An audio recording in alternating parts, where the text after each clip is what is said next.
Welcome to Stories with Murph. I am your aforementioned Murph, and the person who just realized that his recording on the first part of today's story, or essay, as it were, disappeared. And he's back here trying to give you the best reading he can possible. And this is probably his seventh time trying to get through this intro. Hopefully, seventh time's the charm. As always, put us in your coffee house rotation or just make this your coffee house spot. We have Wi-Fi and we have a wonderful sunroom that we have cleaned out, and there are plenty of seats. We also have this tavern space that I'm in. We call it the tavern because it looks like a fantasy tavern. It's only $6 an hour to rent, and you can play games here or just have a solitary study spot. Okay. To preface, Jonathan Swift wrote A Modest Proposal. Dr. Jonathan Swift was fairly high up within the Anglican Church in Ireland. He was also part of the Irish Parliament. So he was a man of means and limited power. And the title for Modest Proposal, which I'll read at the start, mocks the what was often the essays and the bills that were often presented as modest proposals. Swift here is turning that rubric upon its head with great satire, and without further ado, let's get into it. Okay. A modest proposal. For preventing the children of the poor people in Ireland from being a burden on their parents or country, and for making them beneficial to the public, by Dr. Jonathan Swift. It is a melancholy object to those who walk through this great town or travel in the country when they see the streets, the roads, and cabin doors crowded with beggars of the female sex, followed by 3, 4, or 6 children, all in rags and importuning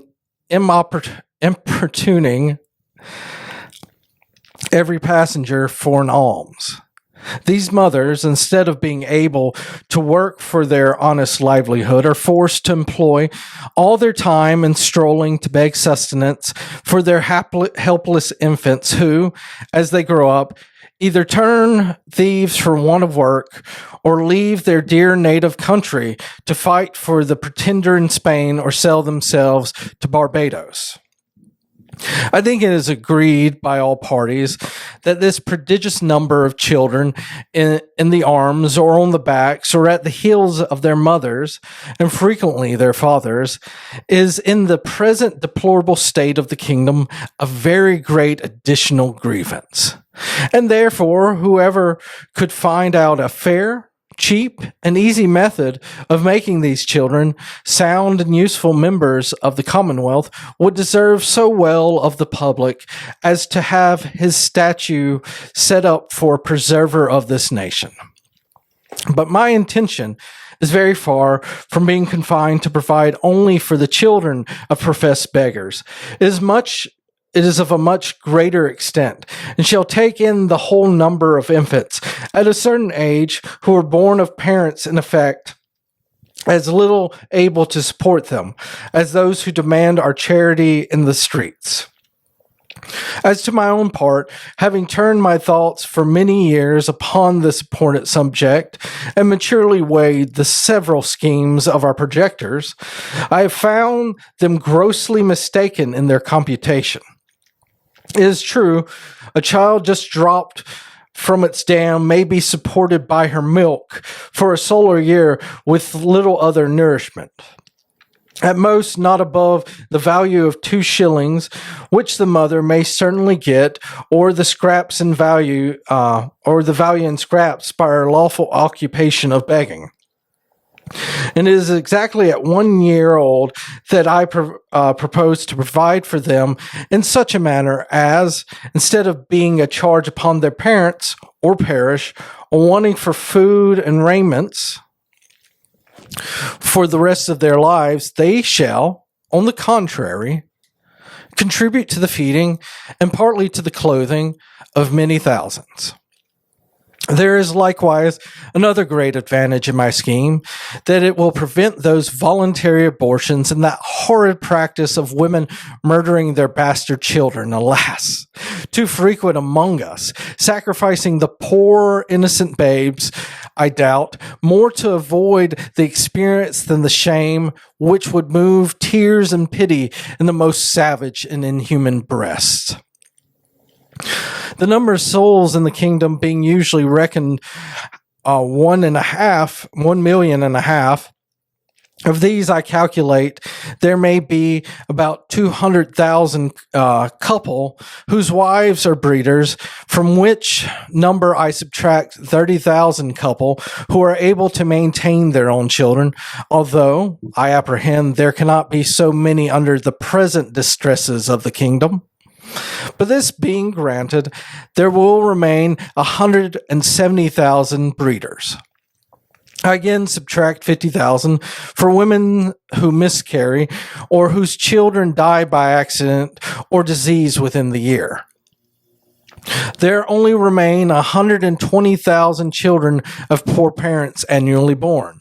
The question, therefore, is how this number shall be reared and provided for, which, as I have already said, under the present situation of affairs, it is utterly impossible by all the methods hitherto proposed. For we can neither employ them in handicraft or agriculture. They neither build houses, in the country, nor cultivate land. They can very seldom pick up a livelihood by stealing till they arrive at 6 years old, except where they are of towardly parts, although I confess they learn the rudiments much earlier, during which time they can never, however, be properly looked upon as probationers.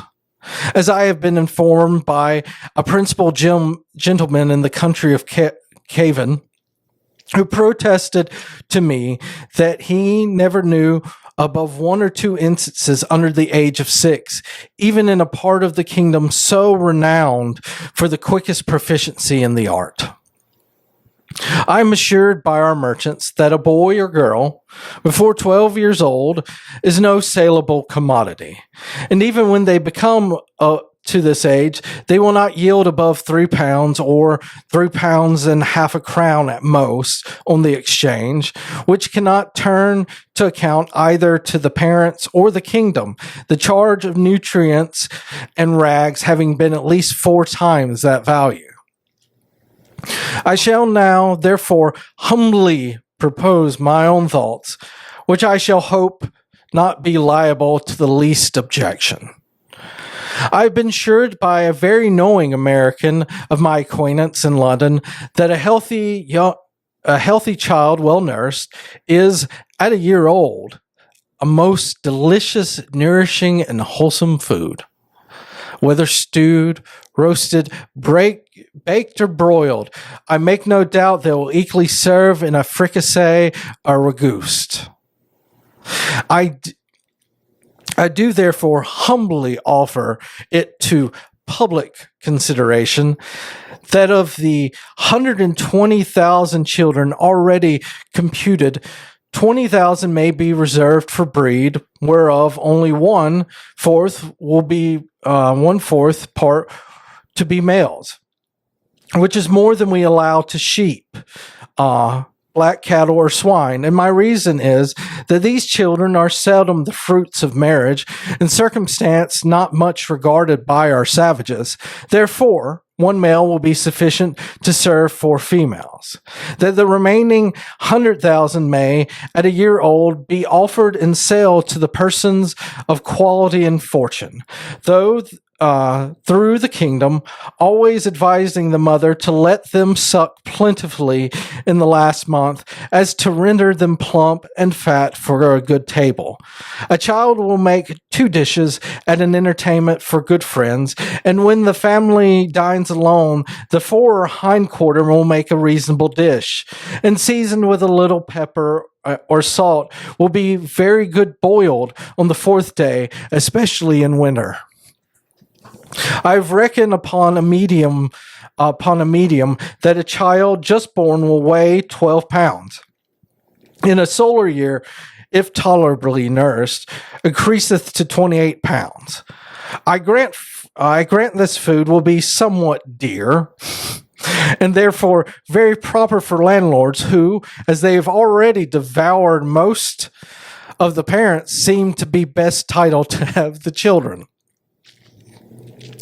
Infant's flesh will be in season throughout the year, but more plentiful in March, and a little before and after, for we are told by a grave author, an eminent French physician, that fish being a prolific diet, there are more children born in Roman Catholic countries about 9 months after Lent than any other season. Therefore, reckoning a year after Lent, the markets will be more glutted than usual, because the number of popish infants is at least 3 to 1 in this kingdom, and therefore will have other collateral advantage by lessening the number of papists among us. I've already computed the charge of a nursing beggar's child, in which list I reckon to all cottagers, laborers, and 4/5 of the farmers to be about 2 shillings per annum, rags included. And I believe no gentleman would repine to give 10 shillings for the carcass of a good fat child, which, as I have said, will make 4 dishes of excellent nutritive meat. We hath only some particular friend or his own family to dine with him. Thus the squire will learn to be a good landlord and grow popular among his tenants. The mother will have 8 shillings neat profit and be fit for work till she produces another child. Those who are more thrifty, as I must confess the times require, may flay the carcass, the skins of which, artificially dressed, will make admirable gloves for ladies and summer boots for fine gentlemen. As to our city of Dublin, shambles may be appointed for this purpose. In the most convenient parts of it, and butchers, we may be assured, will not be wanting, although I rather recommend buying the children alive and dressing them hot from the knife as we do roasting pigs. A very worthy person, a true lover of his country, and whose virtues I highly esteem, was lately pleased in discoursing on this matter to offer a refinement upon my scheme. He said that many gentlemen of this kingdom, having of late destroyed their deer, he conceived that the want of venison might well be supplied by the bodies of young lads and maidens not exceeding 14 years of age, nor under 12. So a great number of both sexes in every county being now ready to starve for want of work and service, and these to be disposed of by their parents if alive, or otherwise by their nearest relations.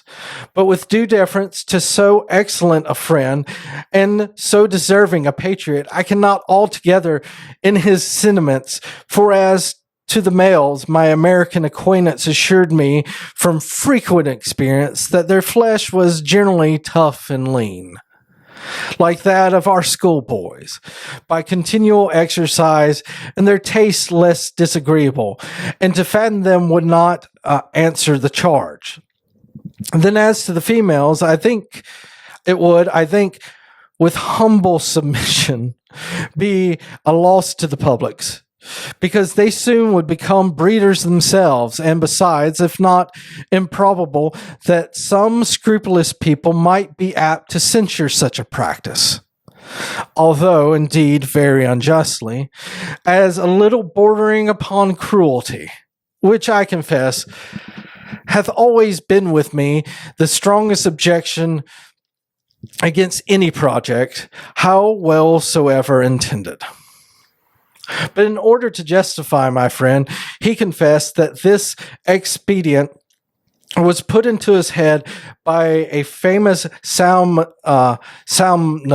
a native of the island of Formosa, who came from thence to London above 20 years ago, and in conversation told my friend that in his country, when any young person happened to be put to death, the executioner sold the carcass to persons of quality as a prime dainty, and that in his time the body of a plump girl, 15, who was crucified for an attempt to poison the emperor, was sold to his imperial majesty's prime minister of state and other great mandarins of the court in joints from the gibbet at 400 crowns.